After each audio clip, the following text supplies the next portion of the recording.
ಮೊಹಮ್ಮದ್ ಪೈಗಂಬರ್ ಅವರ 1500 ಅಂದ್ರೆ 1500ನೆಯ ಜನ್ಮ ದಿನೋತ್ಸವದ ಪ್ರಯುಕ್ತ ಸೂಫಿ ಸಂತ ಶರಣರ ಒಂದು ದಿವ್ಯ ನೇತೃತ್ವದಲ್ಲಿ ಸಾಯಂಕಾಲ 5 ಗಂಟೆಗೆ ಒಂದು ಸರ್ವ ಧರ್ಮ ಸಮ್ಮೇಳನ ದೊಡ್ಡ ಪ್ರಮಾಣದಲ್ಲಿ ಆಯೋಜಿಸಲಾಗಿದೆ.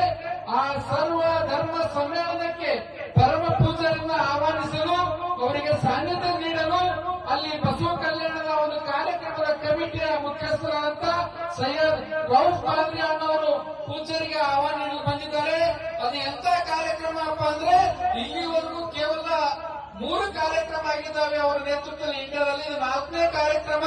ಬಸವ ಕಲ್ಯಾಣದಲ್ಲಿ ಹವಾಮಲ್ಲಿನಾಥರ ಒಂದು ದಿವ್ಯ ಸಾನ್ನಿಧ್ಯದಲ್ಲಿ ಖಾಜಾ ಬಂದೇ ನವಾಜ್ ಸಜಾದ್ ಅವರು, ಹವಾಮಲ್ಲಿನಾಥ್ ಅಪ್ಪಾಜಿ ಅವರು ಭವ್ಯ ಮೆರವಣಿಗೆ ಮೂಲಕ ಆ ಒಂದು ಕಾರ್ಯಕ್ರಮಕ್ಕೆ ಸ್ವಾಗತ ಕೋರಿ ಸಿಖ್ ಧರ್ಮ ಆಗಿರಬಹುದು, ಕ್ರಿಶ್ಚಿಯನ್ ಧರ್ಮ ಆಗಿರಬಹುದು, ಬೌದ್ಧ ಧರ್ಮ ಆಗಿರಬಹುದು, ಎಲ್ಲ ಧರ್ಮ ಗುರುಗಳನ್ನಲ್ಲಿ ಕರೆಸಿ ಅವರ ಪೂಜ್ಯರ ನೇತೃತ್ವದಲ್ಲಿ ಸರ್ವ ಸಮ್ಮೇಳನ ಇಟ್ಟುಕೊಂಡಿದ್ದಾರೆ. ಕಾರಣ ಏನಪ್ಪಾ ಅಂದ್ರೆ, ಈ ಭಾರತ ದೇಶದಲ್ಲಿ ಎಲ್ಲಾ ಧರ್ಮಗಳು ಕೂಡ್ಕೊಂಡಿದ್ರು ಮಾತ್ರ ಭಾರತ ದೇಶ ಅಖಂಡ ಭಾರತ ಇರುತ್ತೆ, ಭಾರತ ದೇಶ ವಿಶ್ವಗುರು ಇರುತ್ತೆ.